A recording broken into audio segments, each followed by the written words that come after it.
Voilà. En plein cœur de Molenbeek, dans la cour du château du Karreveld, l'été sera théâtral. Tu ne vas pas la recevoir sur ta tête. Ces deux passionnés de comédie musicale ont mis en scène un grand classique. Mais c'est un festival qui a été créé il y a 20 ans par Olivier Mourens et qui a l'ambition de faire du théâtre populaire pour le plus grand nombre. Donc des grands spectacles, mais adressés vraiment à un public très très large. Du théâtre de qualité, mais pour un public familial. Ici, tout le monde met la main à la pâte. Dernier préparatif avant la première de My Fair Lady.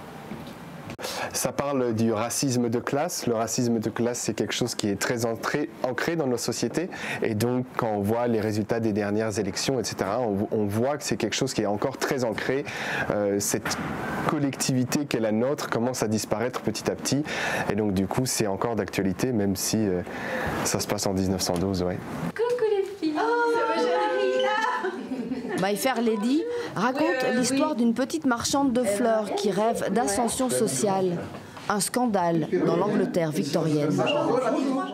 Le racisme social, c'est comment une femme qui vient a priori de nulle part va s'en sortir en travaillant sur son apparence, mais aussi sa façon de s'exprimer. Mais dans le fond, ça ne change pas qui elle est, ça reste la même. Juste elle articule mieux, elle parle mieux, elle se tient mieux. Même analyse dans la loge du professeur Higgins, qui dans la pièce aide la jeune femme à s'émanciper. Moi, je trouve ça vraiment d'actualité parce que ça parle aussi beaucoup de la condition de la femme à une époque où on constate dans pas mal de pays des reculs au niveau de la condition féminine.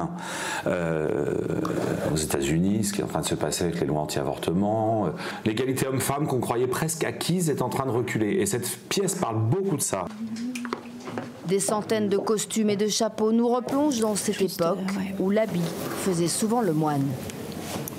C'est le chapeau que je porte quand il m'emmène pour la première fois à la rencontre de sa mère, à l'hippodrome.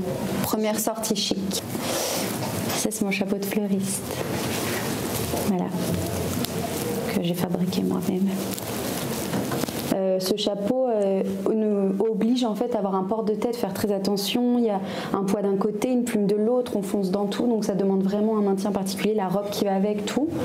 Et là pour le coup c'est pareil, tous les jupons, tous les trucs, les chaussures qui glissent, les bas un peu grands, les trucs posés un peu comme ça, forcément les costumes donnent des sensations différentes quoi, qui aident.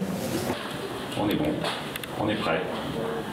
Cela fait 20 ans que dans la cour du château, des comédiens font rêver des spectateurs fidèles au rendez-vous.